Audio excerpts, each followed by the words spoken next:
It is the minority that are doing the bad.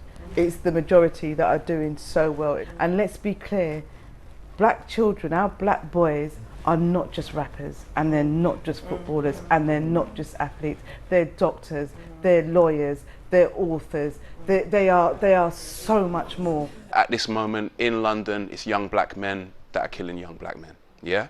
In other parts of the country, it's not young black men killing young black men. If everyone's got that fear of the young black man, if everybody's aspiration of the young black man is low, then what is that young black man going to ever be? Because if no one's inspiring you at home, if no one's doing that in school, yeah, I tell you what, there's someone in that corner that will be doing it. Yeah. Yeah, and it's as simple as that. There was members of staff that were trying to massage this boy's heart, you know, outside our school, and they have never ever recovered from that. The violence in a community breeds dread that your friend, your relative, could be next.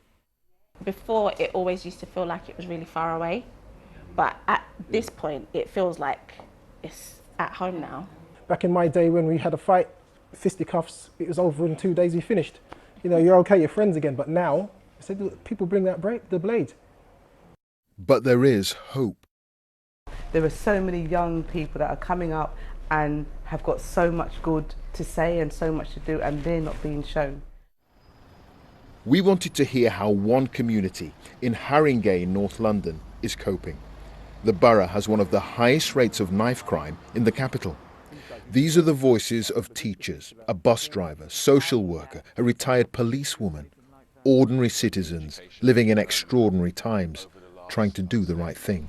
I think about 5-6 years we've lost, I think 3 students. One was killed right outside our school gates. It impacted the whole school, from every member of staff that taught that student, through all those kids that, you know, even if they didn't know them very, very well, it had a very negative effect on our school in terms of how kids felt. We had to bring in lots of counsellors. People forget the wider impact it has on the community. My boys are still quite young, you know, 7 and 4, but there's definitely a concern, you know, living in London, in a city. Everywhere you look, there's gang culture, there's knife crime, you know, you turn your head and, oh, someone else has been stabbed. I can think of 3 people that I know personally who have been stabbed. One of them ended fatally. And now I think it's kind of got to a point where whenever I hear things like that in the area, I think, is it somebody that I know? The group, however, was keen to keep a sense of perspective. But in London, more than half of male knife crime offenders are black. Our group feel a key part of the problem is the high rate of school exclusions among black boys. I had a group of year 11 boys. These guys were all big lads, big bruisers. I remember this particular TA who was in my classroom. He's a middle-aged white guy.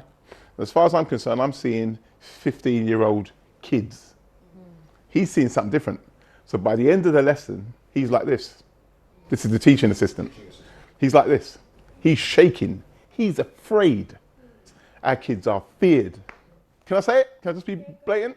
If it's a white kid, big white kid, they're staying in the classroom. There is a sadness in this room, a seriousness too, that wider society beyond the communities directly affected by knife crime remain too complacent about what's going on. It isn't until we all wake up to the tragedies and the pain that real solutions can be found.